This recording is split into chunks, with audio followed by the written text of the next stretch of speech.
We look at the forms of temptation that Jesus went through in Mark's Gospel. There are a lot of temptation Jesus encountered according to the Gospel of Mark. The first and foremost, we look at Jesus' temptation for 40 days by the devil, and he was able to overcome the devil's temptation by the power of the Holy Spirit. We also look at how the Pharisees asked Jesus why his disciples were not fasting, yet the disciples of John the Baptist used to fast. Jesus responded to them there was no need for them to fast because they were still with the groom. And that was indeed a form of tempting, by asking him as a way of instructing him and also forcing him to do like how John's disciples used to do, forgetting that Jesus was greater than John the Baptist. More to that, we also look at Jesus' healing of a paralyzed man on Sabbath was a kind of breaking the laws of Sabbath, because among the Jews, the people were not supposed to do anything on the Sabbath day. But here we see Jesus healing a paralyzed man, a man with the paralyzed hand, and it was on Sabbath. So we see that Jesus tried to show them the importance or the purpose of Sabbath, not the way how they used to take Sabbath to be special, and they could treat it as a way of mistreating human life. But here we see Jesus was trying to save the human life by healing that person on the Sabbath. And more to that, they also tried to accuse Jesus, so as Jesus to reveal how he was trying to perform some of the miracles by using the power of Beelzebul. Here we see that Jesus answered them, how can Satan destroy Satan? You cannot use the forces of Satan to destroy the Satan. Meaning that Jesus was not using the power of the Satan in order to perform miracles. More to that, we also look at Jesus' rejection in Nazareth, where he was rejected from where he was brought up. But Jesus kept quiet and looked at them, because he knew it was a kind of putting him under temptation. They wanted to see what kind of reaction, how is he going to respond to such kind of a thing. Jesus smartly kept quiet.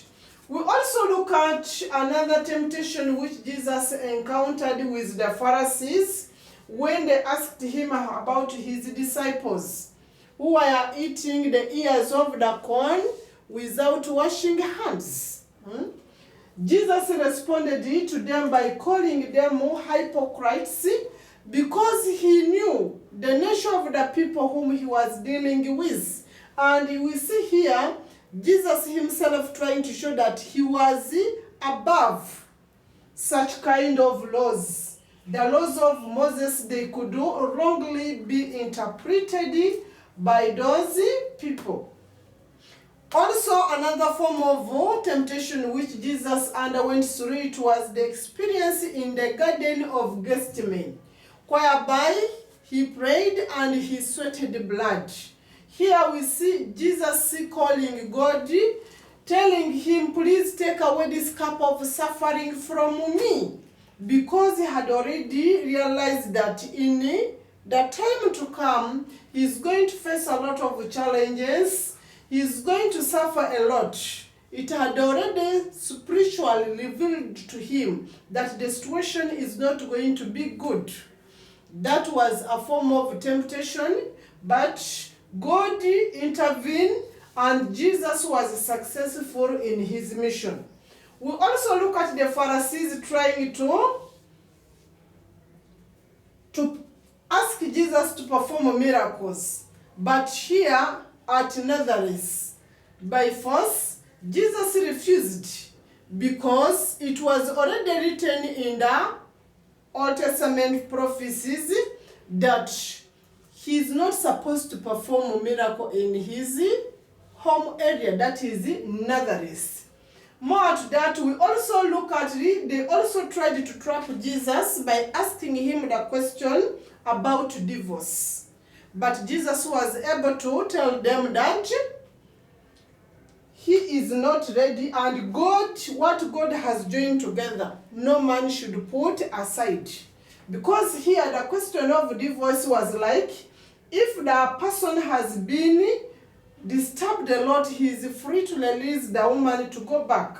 But he was able to answer them by telling them, what God has joined together, no man should put separate. We also look at his own disciples, James and John. They tried to ask Jesus, or they requested for a seat in heaven when they were still on the earth. But here we see Jesus also replied them that that is the work of God only. Even himself is not informed who is to sit on the right side and who is to sit on the left side. Because for them, they were like trying to tempt Jesus to assure them that after living this earthly life, they will immediately go to the right hand where Jesus will sit.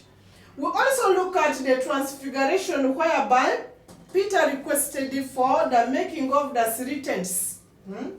That one tent would belong to Jesus, and another tent to Elijah, and another tent will be for Moses. But here Jesus kept quiet over him and did not give him any positive response because he knew it was a kind of temptation.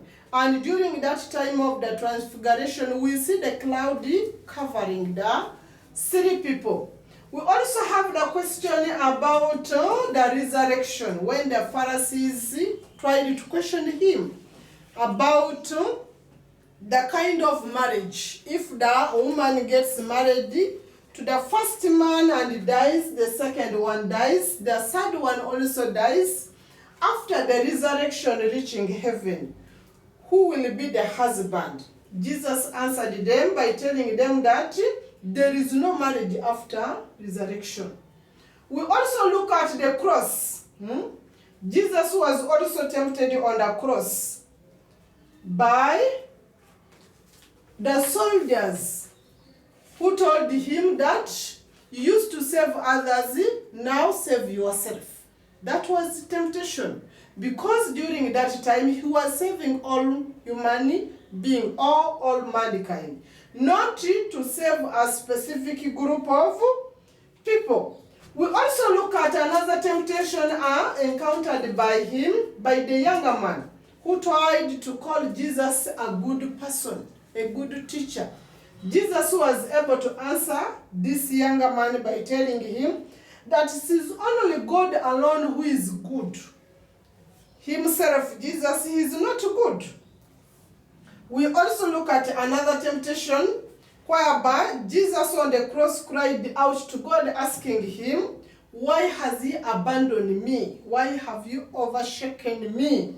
It was a kind of temptation in reference to the experience which he witnessed in the Garden of Gethsemane, whereby he sweated blood and was like, God, take away this cup of suffering from me. We also look at Peter's denial, whereby Peter denied Jesus 3 times when he was attacked by the strangers. Even the woman tried to attack him. Were you not the one who is there? Then Peter was like, I don't know that man. And Jesus had already told Peter that before the cock crew, you will have already denied me 3 times. And here it came true. Peter's denial, but Jesus kept quiet and looked at him. He knew. Then we look at Peter's cutting off the ear of the soldiers. But we see it was a kind of temptation by that time. Peter was trying to tempt Jesus to see what kind of response is he going to give to these people. We see Jesus himself restoring the ear of the person whose ear was cut off.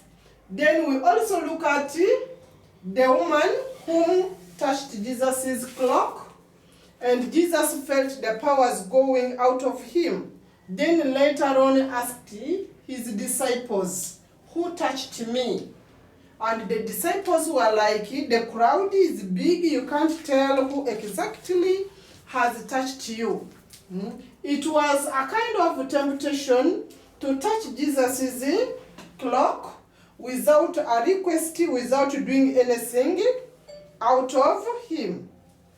We also look at another temptation which Jesus encountered with his disciple about the calming of the storm, whereby the disciples cried to him by asking him, you are no longer giving us care.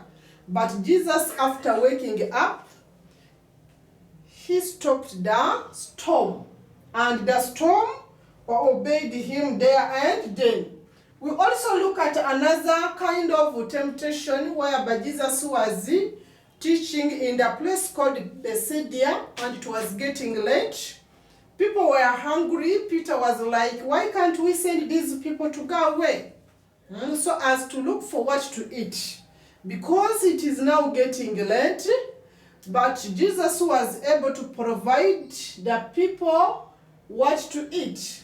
It was from this moment whereby he fed the 5,000 with the 2 fish and 5 loaves of bread. Okay, thank you for listening to me.